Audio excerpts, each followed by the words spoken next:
অশেষ ধন্যবাদ যে আজকে রিগ্রেন্সে এই প্রোগ্রামটা হচ্ছে। বরাবরই রিগ্রেন্সে হয়, তারপরও শিক্ষার্থীদের পরীক্ষা চলছে, এগুলোর মধ্যে দিয়েও আপনারা এসছেন এবং আমি শিক্ষার্থীদেরকে বিশেষ করে অনেক অনেক ধন্যবাদ জানাই। কারণ আপনারাই তো ভবিষ্যৎ। এই অনুষ্ঠান থেকে যদি দুটো কথাও আপনারা নিয়ে মনে অনুধাবন করেন, সেটা চর্চা করে, তাহলে আমাদের এই তাজউদ্দিন আহমেদ মেমোরিয়াল ট্রাস্ট ফান্ডের সার্থকতা। আমি আমার যে তাজউদ্দিন আহমেদ এবং ট্রাস্ট ফান্ড বিষয়ে কিছু কথা বলার আগে খুব গভীর সহমর্মিতার সাথে স্মরণ করছি যে এই রিসেন্টলি যে মাইলস্টোন, এই বিদ্যালয়ে যে মর্মান্তিক এই বিমান দুর্ঘটনা ঘটল, এখানে শত শিশু এখনো কাতরাচ্ছে, শিক্ষক, অভিভাবক, তাদের কি অবস্থা। তো তাদের সেই কষ্টের সাথে একাত্মতা জানাচ্ছি এই অনুষ্ঠানে। এখন আমি এটা খুব সংক্ষেপে বলবো যে তাজউদ্দিন আহমেদ মেমোরিয়াল ট্রাস্ট ফান্ডের নেপথ্য। সেটা হচ্ছে যে আমি চিন্তা করছিলাম ঢাকা বিশ্ববিদ্যালয়ে 2010-এর কথা, যে আমি একটা আমার বাবার স্মরণে একটা ট্রাস্ট ফান্ড করবো, যেখান থেকে শিক্ষার্থীরা উপকৃত হবে, তাদের জ্ঞানের পরিধিটা বাড়বে, তাদেরকে সহায়তা করা হবে। তো এই ধরনের চিন্তা থেকে আমি সিদ্ধান্ত নিই এই ডিপার্টমেন্টে ট্রাস্ট ফান্ডটা করার। কেন অনেকে বলছিলেন যে আপনার বাবা তো ঢাকা বিশ্ববিদ্যালয়ের ডিপার্টমেন্ট অফ ইকোনমিক্সের ছাত্র, তো তাহলে আপনি ওখানে কেন করছেন না। আমার দুটো কথা ছিল যে ইকোনমিক্স ডিপার্টমেন্টে অনেক ট্রাস্ট ফান্ড আছে, আর আরেকটা হচ্ছে বর্তমান বিশ্বে এই যে সংঘর্ষ, আর সংঘর্ষের মূল কারণটা লোভ, ক্ষমতার নেশা। এই হানাহানি সংঘর্ষের মধ্যে তাজউদ্দিন আহমেদ যে তার জীবন দিয়ে প্রমাণ করেছে কিভাবে ন্যায়ের পথে থাকতে হয়, কিভাবে একতাকে দৃঢ় করে একটা জাতি গঠনে এগিয়ে যেতে হয়। এই ধারণাটা আমার থেকে শান্তি এবং সংঘর্ষ শিক্ষা বিভাগে এই ট্রাস্ট ফান্ডটা প্রতিষ্ঠিত হয়, এবং তারপর থেকে আজকে 14 বছর ধরেই কিন্তু আমরা এখানে প্রতি বছর ওই করোনার সময় বাদ দিয়ে আমরা একত্রিত হচ্ছি। আর এর ফলে আমার সাথে বহু শিক্ষার্থী এখন অনেক যোগাযোগ, একটা সুন্দর একটা সম্পর্ক, ও তারা বিশেষ করে আমাদের জাতির আকর মুক্তিযুদ্ধ সম্পর্কে তারা অনেক আলোকিত হয়েছে বলে আমার বিশ্বাস। তো এখানে আমি একতার প্রতি এটা বলতে চেয়ে আমি কিছু কথা বলছি। সেটা হচ্ছে এই দুদিন আগে তাজউদ্দিন আহমেদ জন্ম শতবার্ষিকী উদযাপিত হলো। এটা রাষ্ট্রের করার কথা ছিল, কারণ তাজউদ্দিন আহমেদ তো কোনো একটা দলের নেতা নয়। সারা বাংলাদেশে উত্তাল সময়, অস্থির সময়, চরম কষ্ট আবার চরম সৌন্দর্যের সময়, যখন পুরো জাতি একত্রিত হয়েছিল, সেই মহান মুক্তিযুদ্ধে উনি নেতৃত্ব দিয়েছিলেন। তো উনি তো জাতির সম্পদ। তো সেখানে আমাদের রাজনৈতিক সংকীর্ণতার কারণে তাকে আমরা কোন ঠাসা করে রেখেছি, আলোকে কিন্তু আধার দিয়ে বেশি রুদ্ধ করে রাখা সম্ভব নয়। তো সেখানে আমরা ওই অনুষ্ঠানের যে মূল বার্তাটা ছিল একতা, সেখানে আমরা ওই একই মঞ্চে ৭১-এর বীর মুক্তিযোদ্ধা এবং ২০২৪-এ আহত গণ আন্দোলনকারী, গণ অভ্যুত্থানকারীদের, জুলাই যোদ্ধাদেরকে আমরা সম্মাননা দিই। সেটা হচ্ছে centre for Tajuddin Ahmed research and অ্যাক্টিভিজমের পক্ষ থেকে। কারণ একটি বার্তাটা ছিল আপনারা কেউ কারো প্রতিপক্ষ নন। মুক্তিযুদ্ধ ছিল আমাদের জাতির জীবনের এক বটবৃক্ষ, আত্মপরিচয় ইতিহাস, দ্যাটস আওয়ার আইডেন্টিটি। এবং এই আমাদের ২০২৪-এ এই যে বীর, এই ছেলেগুলো তারা আবারও প্রমাণ করলো তাদের মধ্যে কত দেশপ্রেম, তারা এগিয়ে গেছে, তারা আহত হয়েছে, তাদেরকে সম্মাননা দেওয়া ৭১-কে অবমাননার জন্য নয়, আর ৭১-কে সম্মাননা ২০২৪-এ এই ছেলে মেয়েগুলোকে অবমাননার জন্য না। তারা একে অন্যের সাথে নিবিড়ভাবে জড়িত। এই মেসেজটাই তাজউদ্দিন আহমেদ অনেক পছন্দ করতেন, কারণ তিনি একই ছিলেন। 1971-এর মহান মুক্তিযুদ্ধ আমাদের বটবৃক্ষ, আমাদের আত্মপরিচয়, আর 2024-এর এই গণ অভ্যুত্থান সেই শাখা প্রশাখা দেয়। আমরা রাষ্ট্র হিসাবে বাংলাদেশের রাষ্ট্রের অভ্যুত্থান স্বাধীনতা একবারই হয়, কিন্তু যুগে যুগে সেই জাতিতে গণ অভ্যুত্থান বারবারই হতে পারে অন্যায়, অবিচার, বৈষম্যের বিরুদ্ধে। তো সেই মঞ্চে মুক্তিযোদ্ধারা এবং আমাদের এই জুলাইয়ের যোদ্ধাদের মধ্যে যে একটা মেলবন্ধন ঘটে, এবং ওখানে অনেক ছেলেরা তারা রাজি করে এসেছিল। একটা ছেলের কথা বলে লিওন, ওকে আমি সিআরপিতে যখন দেখতে যাই, তার সে তখন সেরে উঠছিল, সে প্রাইম ব্যাংকে কাজ করতো এবং সে আহতদের সবাইকে সে আপনার জুলাই সে পানি বিতরণ করতো। তো সে যখন ফিরে যাচ্ছিল, তাকে একটা বিজেপি এবং ডিবি পুলিশ একেবারে তাকে এমনভাবে গুলি করে যে তার মোবাইল ফোনের ভিতর দিয়ে বুলেট যেয়ে তাকে ক্ষতবিক্ষত করে। তো আমি যখন অক্টোবরে তার সাথে দেখা করলাম, এমন আমি আমরা আমাদের সংগঠন থেকে বহু জায়গায় গেছি, NITOR, Dhaka medical college, Suhrawardy, CRP. তো ওই ছেলেটা বললো যে আন্টি আমি এখন ভালো হয়ে যাচ্ছি। এবার যখন আমি যোগাযোগ করলাম এই অনুষ্ঠানে আসার জন্য, শতবার্ষিকী অনুষ্ঠানে, সে বললো সে ভালো নেই। কেন? তার ইনফেকশনে, তার ওই মোবাইল ফোনের কাজ, সহস্র কাজ তার মাংসপিণ্ডের মধ্যে আটকে আছে, এবং তার জন্য তার মাংসগুলো কেটে কেটে ফেলতে হচ্ছে। ছেলেটার বয়স 28। এরকম স্টোরি বহু আছে। আরেকটা ছেলে জহুর আলী, সে আসতে পারেনি, লম্বা চিঠি লিখেছে, বলেছে আপা আপনারা আমাদেরকে স্মরণ করেছে, কিন্তু আমাদের রাষ্ট্র ভুলে গেছে। ডক্টর ইউনূসের সাথে যখন দেখা হলো আমাদের, এই কথাটাই বলেছিলাম, ডক্টর ইউনূস ওনার জন্মদিবসে ইনভাইট করতে চেয়ে please look after this wanted, এদের রক্তের উপর দিয়ে পাড়া দিয়েই তো পরিবর্তন এসছে, অথচ তাকে আমরা ভুলে গেলাম। ঠিক 1971-এর পরে আমরা প্রকৃত মুক্তিযোদ্ধাদেরকে যেমন ভুলে গেছি, তাদেরকে একটা সার্টিফিকেট দিয়ে গ্রামে পাঠিয়ে দিয়েছি, যার ফলে সেই চেতনাটা ছড়িয়ে পড়েনি। We have to take care of our vulnerable. এখানে দলমত প্রশ্ন না, যেই মানবতার জন্য দেশপ্রেমে উদ্বুদ্ধ হয়ে ভালো কাজ করবে, সেখানে এটা আমার দেখার বিষয় না সে কোন দল বা মতে, তারা আমার সবাই আমাদের ভাই এবং বোন। আজকে তাজউদ্দীন আহমেদ মেমোরিয়াল ট্রাস্ট ফান্ডের অনুষ্ঠানে এই একতার বার্তাটাই বারবার বলতে চাই। মানে আজকে জাতি বিচ্ছিন্ন হয়ে যাচ্ছে, বিভক্তি করছে, মানসিকভাবে মানুষ অসুস্থ হয়ে যাচ্ছে। সাধারণ জনগণ এটা চায় না। এই যে অবলুপ্তির কথাগুলো আসছে, এই রাজনৈতিক বার্তা মানুষের কিন্তু ওরা পছন্দ করছে না। তারা শান্তির বার্তা শুনতে চায়, তারা আইনের শাসন দেখতে চায়, রাষ্ট্রীয় ন্যায় বিচার দেখতে চায়।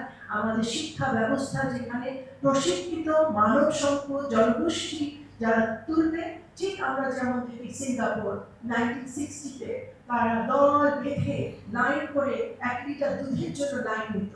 আজকে সিঙ্গাপুরের পাসপোর্ট বিশ্বের শক্তিশালী পাসপোর্টের একটা, ওদের শিক্ষা ব্যবস্থা one of the top in the world.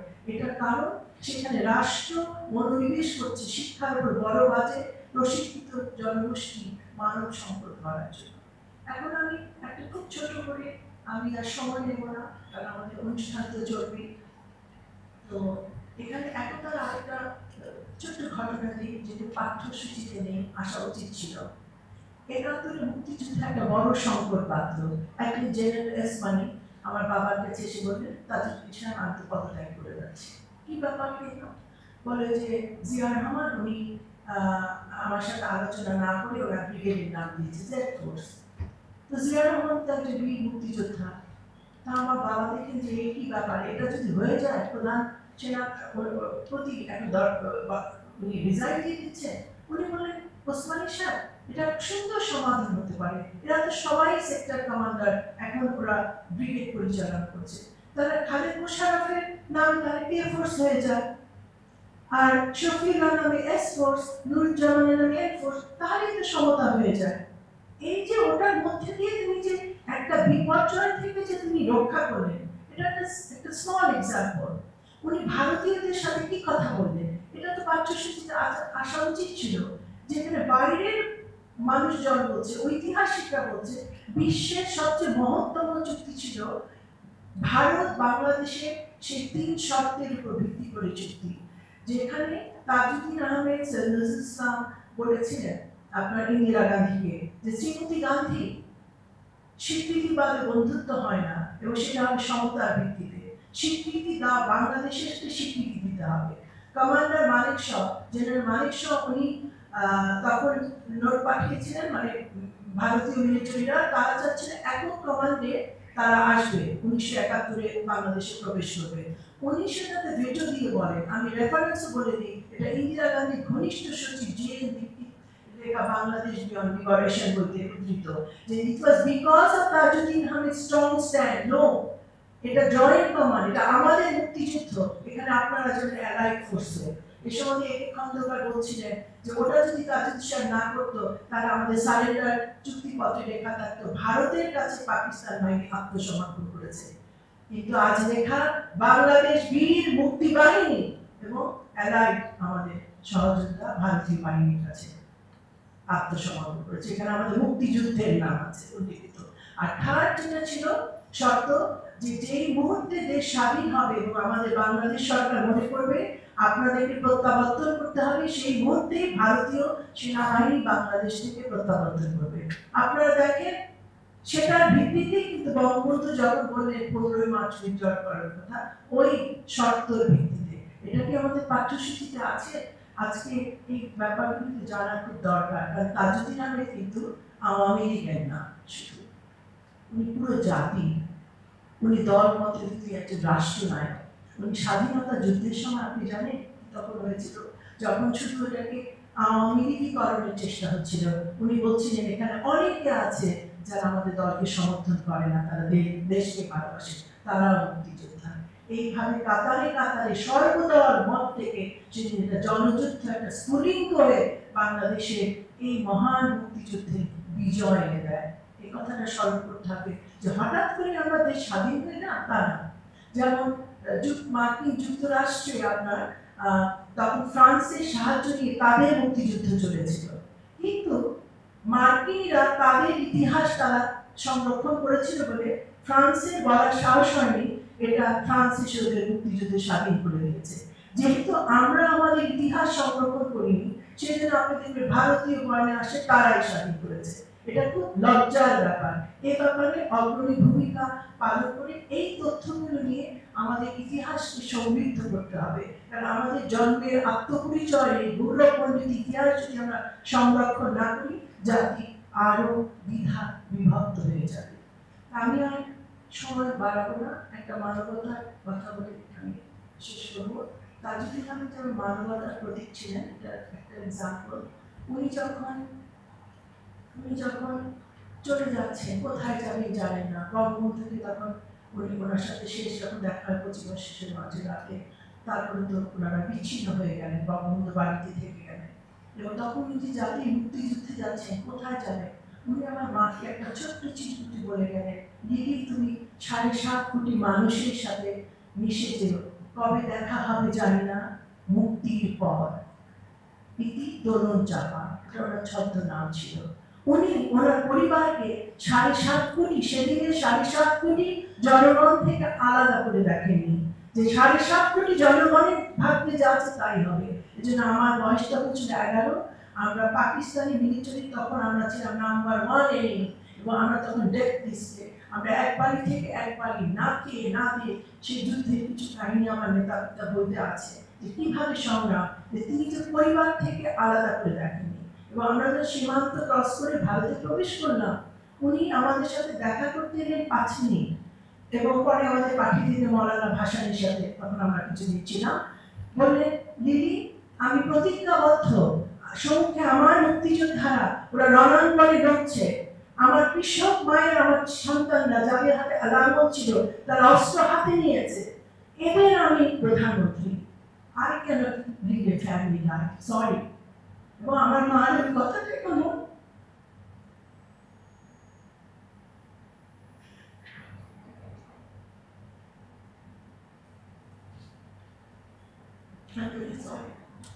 আমি তখন পাশে দাঁড়ানো, কারণ আম্মা বলছে যে আপুর সাথে এই যে আমরা কিভাবে প্রাণ নিয়ে আসলাম, আমার চুলের জল যে আপুকে ঘটনাটা বলবে। উনি আমাদের সময় দিলেন 7-8 মিনিট, কারণ উনি প্রতিজ্ঞাবদ্ধ যে 7.5 কোটি মানুষের ভাগ্যে যাবে তার প্রধানমন্ত্রী। He is not going to lead a family life, এবং অক্ষরে অক্ষরে পালন করে। আর আরেকবার ওনাকে যে দেখতে পেলাম, না বলে চলে গিয়েছিলাম আপুর যশী আম্মার সাথে, যে দেখি যে ওনার ঘরের বাথরুমের দরজাটা আলো করা, এবং সেখানে উনি বসা, এবং তখন স্টাফরা বলছে স্যার তো ঘরে ছিল, দেখি বাথরুমের থেকে কাপড় কাচা। আমরা ঢুকে দেখি উনি লুঙ্গি গেঞ্জি পরে, ওনার পুরা গেঞ্জিটা লাল, একটা ফোড়া ফেটে, ওখানে উনি কাপড় কাচ্ছেন। তারপর সিনেটর এডওয়ার্ড কেনেডি আসবে, উনি তখন সিনেট রেফিউজি কমিশনের হেড। এই যে আমাদের যে শরণার্থী যে 1 কোটি ঢুকলো, তাদের অবস্থা দেখতে, তো ওরা একমাত্র শার্টটি কেচে নিচ্ছিলেন। এখানে প্রমাণ হয় একটা দরিদ্র দেশে, উন্নয়নশীল দেশে বা একটা মানুষের প্রধানমন্ত্রী হতে হলে কেমন মানবিক হতে হয়। এই হিউম্যানিটি, এই কাইন্ডনেস, এই স্যাক্রিফাইস, এটা ছাড়া কেউ হতে পারে না। এবং এই ঘটনাটার সাথে আমাদের জাতির ইতিহাসের স্বর্ণ সময়টা সম্পৃক্ত। Please remember that. আর আমি একটা কথা বলতে ভুলে গেছি, ক্ষমা প্রার্থী। আজকে এই অনুষ্ঠানের সার্থকতার পিছনে অনেকে নেপথ্যে কাজ করেছেন, তাদেরকে আমার অনেক অনেক ধন্যবাদ। এখানে বিশেষ করে প্রো রেজিস্ট্রার যিনি শিক্ষাচার আজাদ হাজারি সাহেব সর্বতভাবে আমাকে বোধ হয় অনেক সময় মানে আপা এটা হচ্ছে, ওটা হচ্ছে, ব্যানার, খাবার এটা হচ্ছে, কোনটা দিব, কোনখানে, মানে উনি সব সময় এটা নিখুঁতভাবে যে উনি যে কোঅর্ডিনেশনটা করেন, আমার heart fail thanks to mister Azad Hazari and his team. আর সময় নেব না, আপনাদের সকলকে ধন্যবাদ। আপনারা একতার আজকে এই পানিটা ছড়িয়ে যায়, এই আলোটা ছড়িয়ে যায় পুরো বাংলাদেশে। ধন্যবাদ।